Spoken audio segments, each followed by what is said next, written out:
Dear Boomers, the 12 Steps of Alcoholics Anonymous can be applied to all areas of our life, to the alcoholism or any addiction, or certainly any way of needing the changing perception. If we need to recover from Western civilization, we can use the 12 steps to do so. And it is a lifelong process.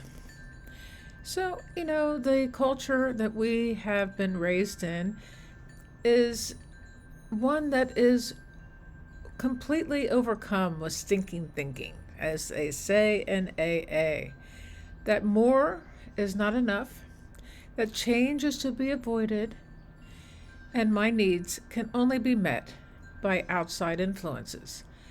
These things are important to think about, and so the definition of success must be reevaluated. Success in life has to do with our own inner perceptions, whether they are functional or dysfunctional. Once radical honesty overtakes the reality in which we find ourselves, step one recovery can be applied. Alcoholism is an example affecting all of us, albeit through family, ancestors, and self-denial. Step one recovery can be applied to any addiction such as overspending, unbalanced diet, sedentary lifestyle, shopping, watching too much TV, scrolling on your cell phone. Step one says, we admitted we were powerless over alcohol, over addiction, over resentments, and that our lives had become unmanageable. The first step requires rigorous honesty. You have to confront, I have a problem that I need to change, problems relating to a partner or a friend, overeating, overconsumption of drugs and alcohol, and that means I have a problem that I need to change. We have to change. This is what we've been talking about in the other videos. We have to change from within. Alcoholics Anonymous 12-step program is all about changing from within. This is the first step to move the challenge from unconscious to conscious awareness. At that moment, you begin to believe in the possibility for that problem or challenge to change. Nothing stays the same, ever. Change is the foundation for everything that we go through in this 3D life.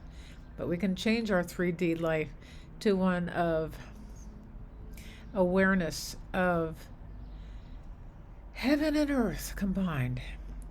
When you keep on doing what you've always done, your challenge is likely to keep you in a cosmic state of discontent. So find a partner to review the inventory you've created as a result of bringing the unconscious to conscious knowing.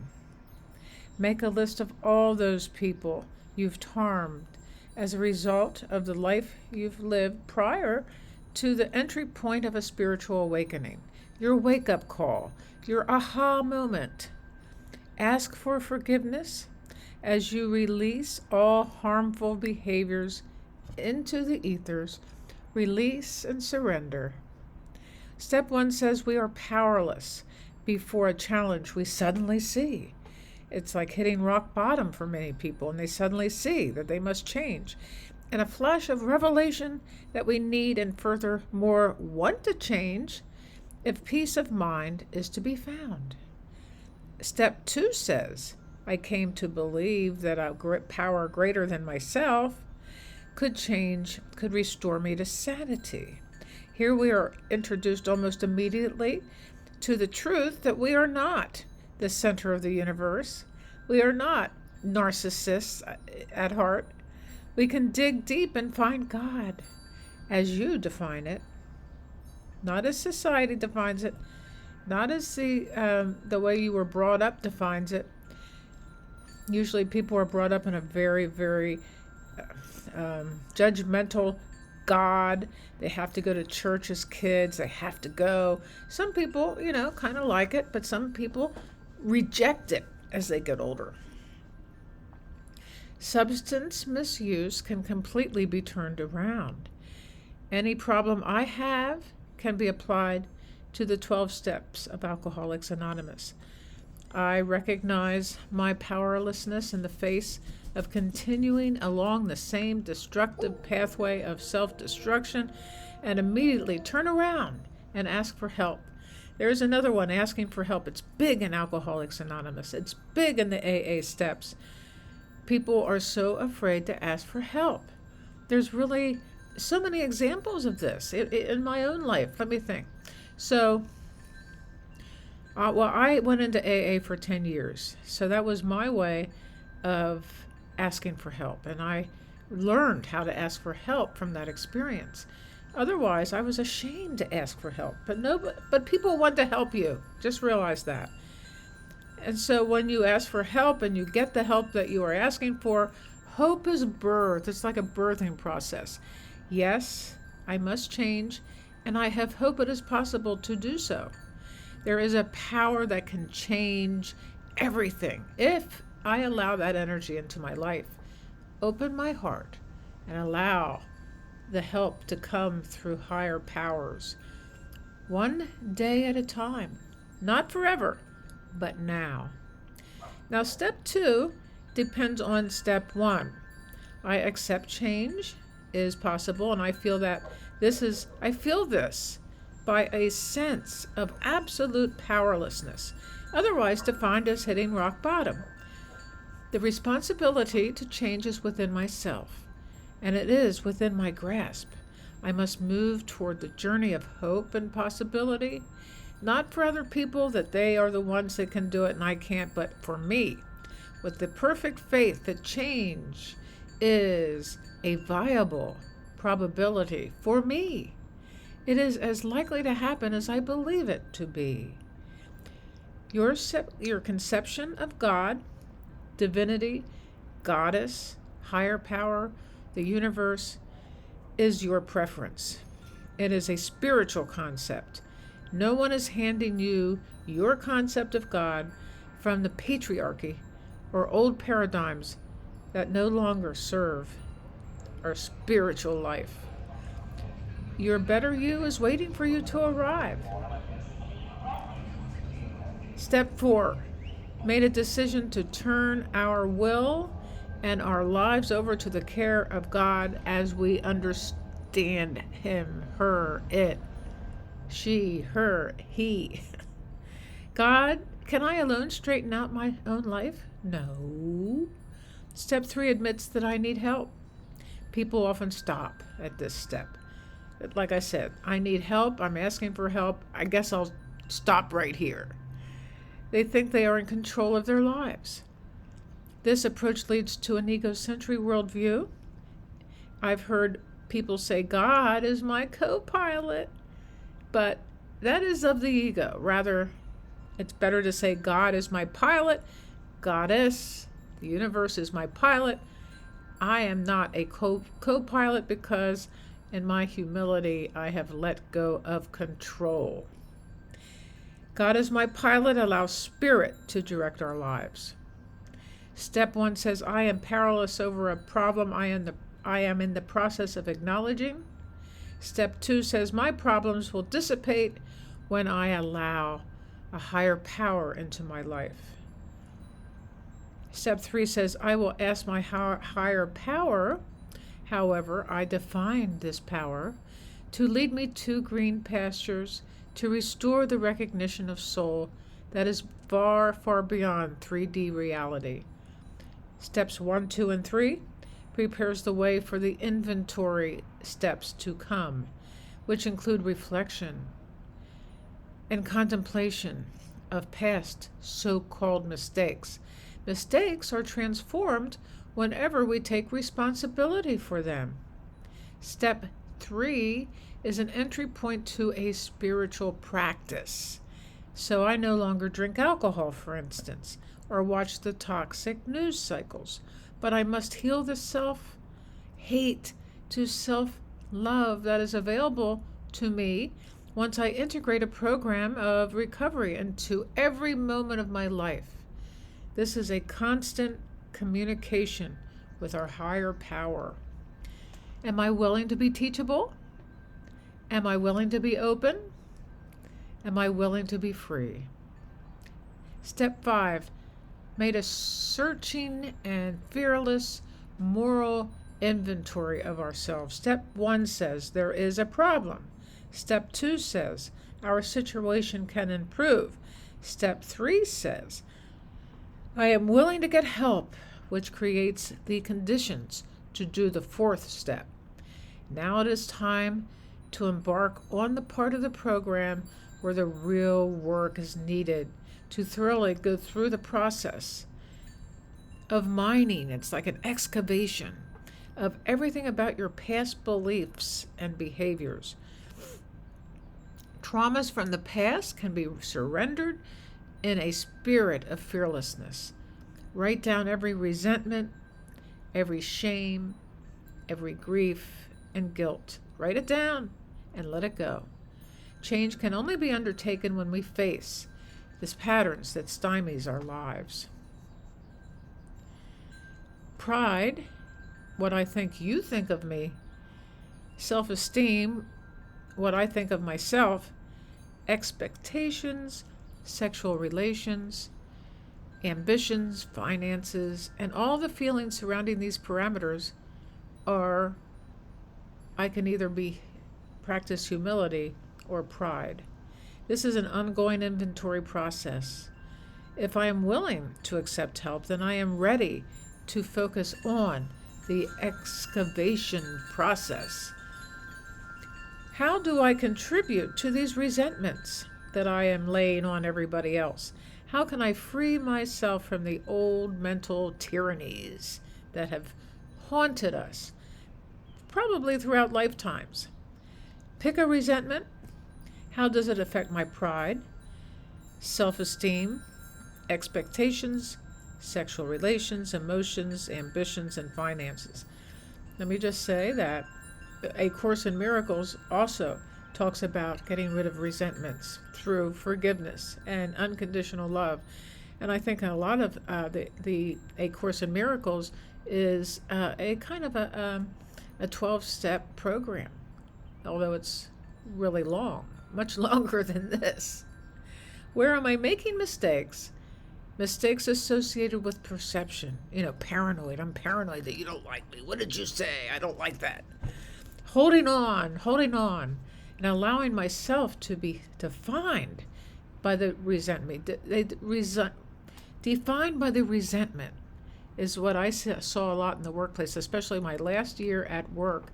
People were so overcome by criticism, judgment, resentments of the things that were happening in the workplace. It was really interesting to see that perception was what was ruling all of this. If all you have to do is change your perception, that's what a miracle is. In A Course in Miracles, you change your perception from fear to love. And what defects of character have been sparked by the resentment? And so in step 6, we admitted to God, to ourselves, and to another human being the exact nature of our wrongs. Having made a fearless moral inventory of everything I've held resentments toward, all the blaming and shaming, and my ego has ransacked regarding my peace of mind, I am now ready for step 5. Now I am ready to tell someone and my higher power the list of perceived wrongs I outlined on my step 4 list. Without other people, we see we live in a vacuum. We see we live in relationship to other people. Connection to self, others, and higher power is the pathway out of self-centered preoccupation to the realization that we are all connected like the roots of a tree. Addiction is the disease of perception. As I grow, I see all the trauma of the past as a mirage. And everyone is just doing the best that they can. And it's very important to surround yourself with people who are of a higher consciousness and are not just living in resentment and blaming and shaming. You need to move away from those people. Lots of times those people are still addicted to alcohol. You do not need to hang around with people who are addicted to anything, alcohol, any drug, whatever. My mother comes to mind during this time as I am talking about this. She was abandoned by her mother and placed in a Roman Catholic convent from 3 to 13 due to the fact that her parents divorced. Her abandonment rose out of the ashes to be grist for my own self-growth. Her anger and defense mechanisms softened over time as she tuned into her own brand of spirituality. Spiritual awakening opens us up to a second language, such as synchronicity and telepathy, sharing my character defects, knowing that my life can and will change when my self-pity, self-righteousness, and rigidity softens. I know my hang-ups are none other than mine to own. It's all something I have to work with. It's grist for the mill. They will not disappear when I keep projecting my guilt onto others. It's not their fault. The world doesn't need to change. It's not my fault. It is my responsibility to remove my character defects, and as I let them go, my whole life changes. Step 7. Humbly asked him, her, universe, to remove our shortcomings. Once willing, it is a simple transition to have our shortcomings removed by just asking. Humility is very important here. God, Goddess, Divinity must be approached gently, as in the St. Francis prayer. Grace plays into the asking and receiving of step 7. Humility is not low self-esteem, may I say, but an awareness of putting our asking in a framework of willingness, a willingness to live in a way that's not all about me, and in fact has nothing to do with me. The need to take drugs or drink alcohol or dissipates after some people take this step. The humility is what does it. Suddenly the need to identify with others is a cure, really. But God will respond to your call for help. You do need to ask for help to your higher power, as well as to the people in your life, What is not humility is to think that life is my life, that I am in control, or that I am God. Now, I'm sure that, basically, what would Jesus do, or what would Gandhi do, or what would Mother Teresa do, or what would any number of different saints do? That is, we need to ask that question. How do I free myself from these limitations, materialism, preoccupation with the past or future? The answer is surrender. Asking for things, money, jobs are no longer going to save me. Instead, where and what I can give will free me from the addictive cycle of bondage.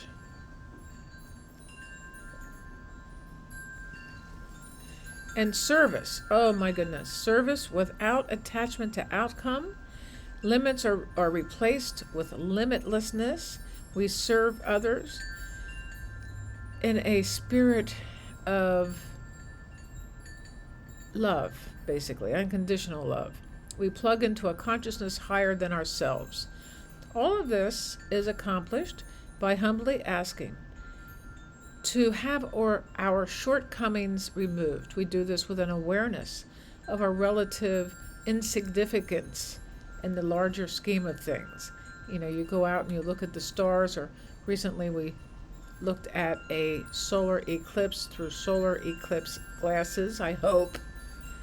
And we merged our willingness with a consciousness rising from inner spirit. Change is at the heart of these steps. What do I want to change? Will I actually change? Will I actually do what I want to do to change? Do I commit to the change that will shake me free? Step 8, made a list of all the persons I have harmed and became willing to make amends to them all. Undoubtedly, there are people I have harmed in small or big ways over such a long life. I ask for forgiveness not by sanctioning my behavior, but by releasing it. Here we make the list. Step 9, we actually go to the person and ask for forgiveness. Where have my resentments harmed another human being? This process throws off the victim mentality and pushes forward to taking responsibility for everything in my life. In this step, we become willing to make amends. We recognize where we broke the laws in order to get what we want in every aspect of our lives. By the way, there might be a video that pops up here. Take a look at that at the end of this one. My job is to see where I behaved badly. Not what you did, but what I did then and now. And to make right all of the previous wrong directions I unconsciously took. And now we become conscious. We become aware. We want to help ourselves become free. As I learn to give, I learn to forgive. As we say in our Course in Miracles groups, all challenges are forgiveness opportunities. We cast off all the burdens and wounds of the past to receive the wisdom of this very moment. We are in a connective web that concludes every other person and species, great and small. Carl Jung said that the cure for alcoholism and drug addiction is to replace spirits with spirit. I love that. We addicts need a spiritual perspective to cast off shame and guilt, to stand in an aura of forgiveness of self and others, and humbly surrender to the great mystery of life. We petition our higher selves, reach out to her or him, and know the rest of our lives are encompassed with possibility. And step 10, we continue to take personal inventory. When we were wrong, we promptly admit it. The purpose of this this step involves ongoing self-assessment to identify and correct any wrongdoings. Actions, we regularly evaluate one's behavior and promptly admit mistakes. The goal is to maintain personal accountability and growth by addressing issues as they arise. Be aware of this. Step 11, sought through prayer and meditation to improve our conscious contact with God as we understood him or her, God, universe, divinity, praying only for the knowledge of his will or her will for us and the power to carry that out. Now, the purpose of this focuses on spiritual growth and improving one's connection with a higher power. We actively engage in prayer and meditation to seek guidance and strength from a higher power, gain a deeper understanding of one's purpose and the strength to act accordingly and not doubt ourselves. And step 12, having had a spiritual awakening as the result of these steps, we tried to carry this message to other alcoholics, drug addicts, or to anybody who's suffering. It's not a bad idea to keep this tool, spiritual tool, in your toolbox for when not only that you need it, but somebody else needs it. So we practice these principles in all of our affairs as we go out into the world. The purpose of this step is about giving back and spreading the message of recovery to others. In the action step, share the experiences and principles learned throughout the steps with other struggling alcoholics. And the goal is to help others achieve sobriety and continue practicing the principles of this program in everyday life. Now, these steps emphasize the importance of continuous self improvement, spiritual development, and service to others in the journey of recovery. Subscribe.